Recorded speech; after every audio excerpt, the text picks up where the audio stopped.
Kelvin menutupi mulutnya, padahal dia sedang rapat dengan para petinggi pegawainya. "Kalian apa nggak mandi atau gimana sih?" ujarnya dengan kesal. Sedari tadi dia mual-mual. Rasanya aroma ruangan ini membuat isi perutnya seperti diaduk. Para karyawan diam, saling pandang, mengedikkan bahunya. Perasaan baunya baik-baik aja, wangi malahan.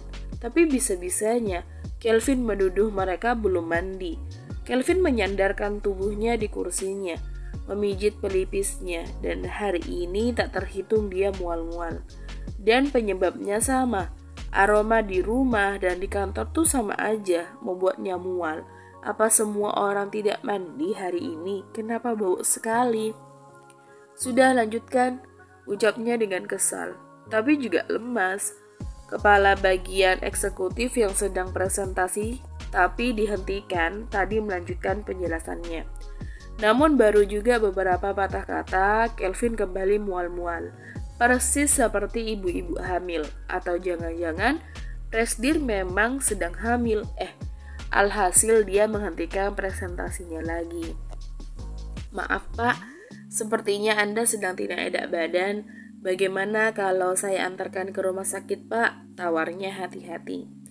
Kelvin diam saja, memejamkan matanya. Sungguh, dia lama-lama merasa kesal dan tentunya lelah. Perasaan dia tidak demam ataupun pusing, hanya saja mual ini menyiksanya. Apa benar dia lebih baik periksa saja? "Panggilkan aja Vino, suruh ke kantor," ucapnya. "Baik Pak, rapat hari ini saya tutup, ditunda dulu, saya tidak bisa konsentrasi," ucapnya. "Baik Pak." Mereka membubarkan diri, menyisakan Kelvin di ruang rapat sendirian. Namun anehnya, setelah orang-orang pergi, rasa mualnya berkurang. Tak separah seperti ketika banyak orang seperti tadi. Cukup lama dia berada di ruangan ini, hingga kemudian Vino pun datang. "Maaf Pak, Bapak memanggil saya." Kelvin membuka matanya menatap Vino yang padahal hari ini tuh izin tidak masuk. "Antarkan saya ke rumah sakit," ujarnya. Vino mengerutkan dahinya. "Anda sakit?" Kelvin malah mendecakkan mulutnya. "Tugasmu mengantarkan saya, bukan untuk kepo," ujarnya dengan jutek. "Baik Pak."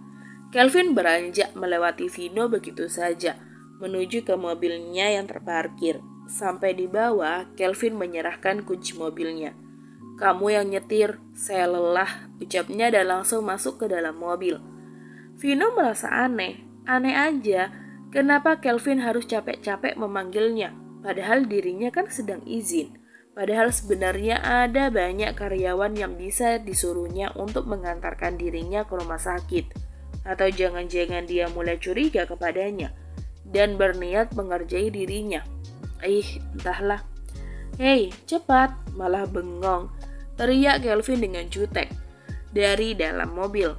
Vino tersadar, bisa-bisanya dia malah melamun di luar. Cepat-cepat dia masuk ke dalam mobil dan duduk di kursi kemudi. Melirik Kelvin selintas yang bersandar dengan mata terpejam. Wajahnya terlihat pucat dan lemas. Vino menghidupkan mesin mobil dan melajukan mobilnya menuju ke rumah sakit. Kelvin memejamkan matanya. Dia merasa sedikit aneh dengan dirinya sendiri. Kenapa harus memanggil Vino? Padahal ada banyak karyawan yang bisa disuruhnya untuk mengantar dirinya.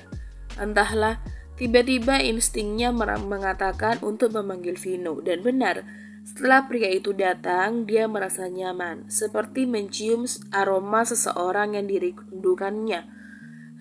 Sepertinya dia mulai gila karena terlalu merindukan Liora. Dr. Franz mengernyitkan dahinya. Dia memeriksa Kelvin berkali-kali. Dr. Franz tidak ada tanda-tanda penyakit dalam tubuh pria itu, bahkan sehat walafiat. Tapi kenapa dia mengeluh sakit?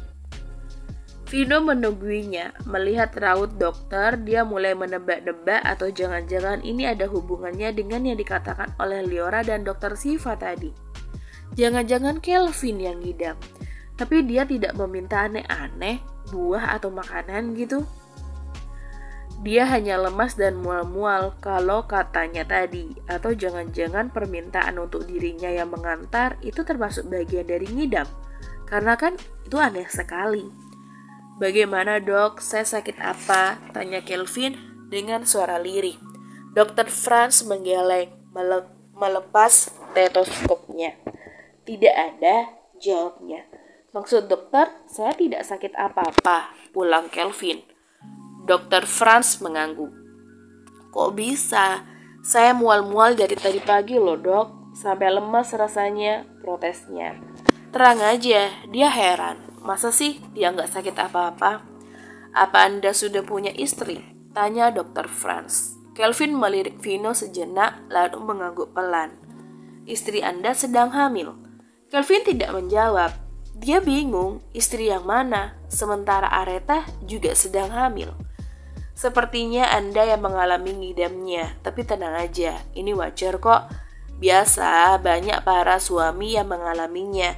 Si istri baik-baik aja, tapi sang suami yang merasakan. Hehehe, itu tandanya Anda suami yang sangat perhatian. Sampai sakitnya hamil, diambil alih sama Anda." Kelvin tersenyum kecut. Benar, dia baru sadar. Bukankah dulu dia pernah merasakan sesuatu yang sama seperti ini beberapa tahun yang lalu? Tapi itu kan Liora. Kalau sekarang yang hamil kan Aretha. Atau jangan-jangan Liora juga sedang hamil. "Begitu ya dok." "Baik, terima kasih dokter," ujarnya dengan raut bingung. "Nanti tebus resep aja ya pak, buat mengurangi mualnya. Memang agak susah ya, karena sedikit mengganggu pekerjaan," ucap dokter Franz. Kelvin tersenyum tipis. Kelvin sedari tadi diam. Mereka menyusuri lorong rumah sakit untuk menuju ke apotik menebus obat. Sampai di sana, Vino yang menebus resepnya, sedangkan Kelvin termangu di kursi tunggu. Dia bingung, sebenarnya ngidamnya ini karena siapa, Aretha atau Liora. Tapi Aretha juga sejauh ini baik-baik aja, dan kalaupun itu Liora, makin merasa bersalahlah dia. "Hei, Vino kan?" Vino menoleh kaget, ternyata dokter Siva. Vino tersenyum mengangguk.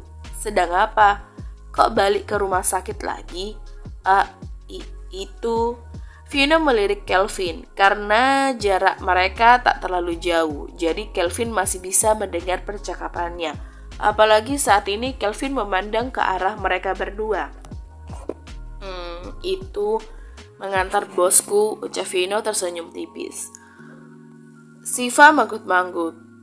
"Oh, lah tadi kirain libur, berarti cuma nganterin Iya, tadi cuma nganter Lili." "Iya, Lili," potong Vino. Siva mengernyitkan dahinya. "Kok jadi Lili?" Namun isyarat dari Vino membuatnya manggut-manggut meski masih heran. "Ingatkan ya, sering rajin check up biar kandungannya sehat," ucap Siva menepuk bahu Vino. Vino tersenyum. Setelah Siva berlalu, Kelvin menatapnya curiga. Vino menggaruk tengkuknya. "Kikuk, kenal dia?" Iya, baru tadi juga sebenarnya." "Lalu, siapa Lili? Perempuan atau laki-laki? Atau jangan-jangan kamu menyembunyikan sesuatu?" Kelvin menatap curiga pada Vino. Itu sepupu. Iya, sepupu saya. Dia sedang hamil, makanya tadi pagi nemenin dia check up." Kelvin menatapnya dengan tatapan sama. Sepertinya dia belum percaya dengan pernyataan Vino barusan. "Saya memang tinggal dengan sepupu saya dan dia sedang hamil, sementara suaminya sedang dinas keluar kota. Makanya saya yang menemaninya check up. Nggak nanya?" ujar Kelvin dengan datar, kehilangan selera bicara. Vino jadi speechless. "Antar saya pulang," ujarnya kemudian dan melangkah lebih dulu. Vino menghela nafas lega. Untung aja dia percaya. Hampir ketahuan. Siva juga sih. Bisa-bisanya datang tanpa aba-aba, gerutunya, dan bergegas menyusul Kelvin yang sudah jauh di depannya. "Nata, makan dulu sayang," ucap Aretha menyodorkan sendok berisi nasi dan lauk. "Gak mau," tolaknya memalingkan wajahnya dan cemberut. Mama udah nggak ada, sekarang makannya sama Kak Areta. Nggak mau, pokoknya Nata maunya disuapin sama Mama, pekiknya. Prang! Areta melemparkan sendok itu. Nata tersentak kaget meski ini bukan yang pertama, tapi baginya tetap menakutkan. Areta berubah semenjak mengetahui Mama Liora pergi. Kamu mau makan atau tidak tuh terserah. Yang sakit juga kamu. Udah capek saya. Udah baik saya kasih kamu makan, masih mau nyuapin, malah melunjak. Mama kamu udah pergi dan gak bakal balik lagi. Kamu pikir saya gak capek apa? Omelnya. Nata menunduk, mati-matian menahan takut dan tangisnya. Nih, kalau masih butuh makan, males ngurusin anak yang bandel kayak kamu. Bentaknya menyorongkan piring berisi nasi dan lauk itu, dan beranjak ke kamarnya. Tidak memperdulikan Nata yang terisak ketakutan. Nata beringsut ke pojok dinding, memeluk lututnya dan menyembunyikan wajahnya di sela-sela lutut menangis tergugu. Mama kemana? Nata takut. Nata pengen ikut Mama aja. Perutnya terasa keroncongan karena memang beberapa hari ini selera makannya hilang. Di sekolah pun dia jadi pendiam. Kehilangan mamanya membuatnya jadi gadis pemurung. Ditambah Areta yang berubah dengan galak, membuatnya serasa tak ada lagi tempat untuk berlindung. Kak Areta berubah, Kak Areta sekarang suka marah-marahin Nata. Nata pengen bilang sama Papa, tapi Kak Areta marah. Mama di mana? Nata pengen ikut, isaknya. Tubuhnya makin lemas, wajahnya yang pucat makin terlihat mengenaskan dengan air mata yang membasahi. Gemetar tangannya meraih piring tersebut dengan isak yang sesekali terdengar. Dia menyuapkan nasi ke mulutnya dengan tangan telanjang. Sesegukan dia mengunyah nasi tersebut, berurai air mata dengan nelangsa. Nata kangen Mama. Berbalik, ucap Kelvin. Vino menoleh tak paham. Berbalik kataku. Kita tak jadi ke kantor, antara aku pulang aja. Ujar Vino mengangguk. Dasar, moodnya aneh. Kenapa gak bilang dari tadi? Kalau begini kan namanya membuang-buang waktu. Sudah hampir sampai di kantor, tapi malah mau balik lagi. Untung aja bos. Kalau tidak, mungkin sepatunya sudah melayang sedari tadi. Tak lupa bumbu tambahan omelan darinya. Lengkap bukan? Kelvin menyandarkan kepalanya di sandaran. Entah karena kenapa pikirannya jadi tak tenang. Pernyataan dokter membuatnya jadi kepikiran Liora. Tapi kemana lagi dia harus mencari istrinya tersebut? Apa perlu dia menyebarkan pamflet orang hilang? Tapi bukankah itu berlebihan? Dan takutnya orang tuanya justru mendengar kabar ini. Bisa lebih runyam masalahnya. Beruntung aja papanya sedang sibuk di sana. Jadi dia tidak terlalu khawatir papanya akan datang tiba-tiba. Meski sebenarnya nanti juga pasti ketahuan, apalagi dengan perut Areta yang makin membuncit. Entahlah, kepalanya pening sekali memikirkannya. Sampai di rumah, Vino memarkirkan mobilnya di garasi. Setelah itu dia pulang dengan memesan taksi, mengomel sepanjang jalan. Rumah sepi dan suram semenjak Liora pergi, bahkan tidak ada celotehan Nata seperti biasanya. Tak ada dia yang mainan di ruang tengah dengan Mini kucingnya atau Cimi boneka kesayangannya. Suasana rumah seperti tidak ada kehidupan, semuanya terasa menyedihkan. Tubuhnya memang masih lemas, tapi dia tidak pernah lupa untuk menyambangi putrinya, apalagi semenjak kepergian mamanya. Nata seringkali murung, tidak ada sorot semangat di wajahnya seperti dulu. Sebenarnya Kelvin tidak tega meninggalkan Nata sendirian seperti ini. Tapi bagaimana lagi, dia kan harus bekerja. Untung aja ada Giselle, yang dari dulu memang menyayangi Nata. Meski dia lihat Nata tidak terlalu menanggapi Giselle, tapi setidaknya perhatian Giselle pasti perlahan memberinya hiburan pada Nata. Satu persatu kakinya melangkahi tangga ke lantai atas menghampiri kamar Nata sebagai tujuannya. Ceklek. Dilihatnya putri kecilnya sedang tertidur dengan memeluk Ciminya. Posisi yang menyayat hati, karena siapapun tahu Posisi tidur yang meringkuk ditambah dengan memeluk benda pemberian seseorang yang telah pergi adalah posisi yang sangat emosional. Pertanda bahwa dia sangat merindu, juga sakit. Langkah pelan, Kelvin menghampiri Nathan, menyingkap helai rambut yang menutupi wajah Nata. Ada bekas tangis yang terasa saat dia menyentuh pipi Nata.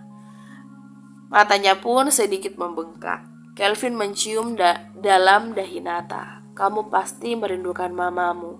Maafkan papa ya sayang, papa tidak bisa menjaga mamamu dengan baik, ucapnya dengan sesak. Satu kesalahan bisa berakibat fatal pada mereka. Sungguh, dia tidak menyangka akan separah ini akibatnya. Pada dirinya, putrinya, juga pasti Liora sendiri. Maafkan papamu yang bodoh ini sayang, ucapnya.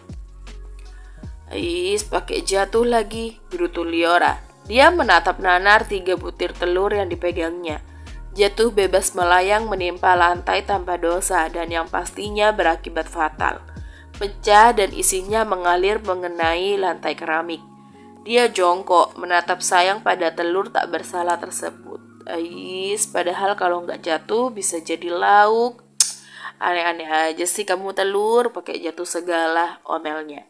Dia mengambilnya dengan sendok, memindahkannya di mangkuk kecil. Bukan untuk dimakan loh ya, tentu aja sudah kotor.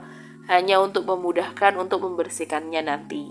Ada apa? Kok ngomel-ngomel? Tanpa menoleh pun Liora tahu kalau itu Vino. Ini loh, telurnya pakai jatuh segala, kan jadi pecah. Vino terkekeh membuka kulkas, mengambil botol air dingin dan menegaknya. Sudah pulang? Tanyanya. Vino mengangguk. Disuruh ngapain sama Kelvin? Tanyanya. Vino mengernyit. Kok tahu kalau yang nelpon Pak Kelvin? Herannya. Liora mendecak pelan. Tanpa kamu sebut pun aku sudah hafal suaranya, ujarnya dan membuang telur itu. Lalu mengambil kain membasahinya untuk membersihkan bekas telur tersebut. Vino menggaruk kepalanya. Benar juga. Enggak, cuma ada urusan sebentar tadi, ucapnya. Liora mengangguk, tapi dia enggak curiga kan kalau aku di rumahmu? Enggak, tenang aja. Kayaknya dia enggak kepikiran deh. Soalnya pas waktu itu nanyain ke Tiffany dan Azura, tapi malah sama sekali melewatkanku. Hahaha, ujar Vino menggelengkan kepalanya aneh. Syukurlah, apapun yang terjadi tolong jangan beritahukan dia ya, ucapnya. Vino mengangguk. Mau masak apa? Tukasnya mengintip. Tadinya mau goreng telur, pengen banget, tapi malah jatuh. Ih, nyebelin asli, gerutunya. Vino tersenyum. Sini, aku aja yang masakin, ucap Vino. Emang bisa? Ujar Liora dengan sangsi. Nyepelain gitu. Memang selama ini yang masak di rumah ini siapa? Lagian cuma goreng telur mah gampang. Liora merengis. Ya juga sih, lupa kalau Vino ini mandiri sejak dulu. Udah sana duduk yang manis aja Tuan Putri, tunjuk Vino seolah pelayan yang mempersilahkan tamu agungnya. Liora tertawa kecil. Apaan sih? Aneh kamu nih, ucapnya. Namun tak urung dia duduk juga di kursi itu. Vino menggulung lengan kemejanya sampai ke siku, mengambil 3 butir telur, mencucinya dan memecahkannya.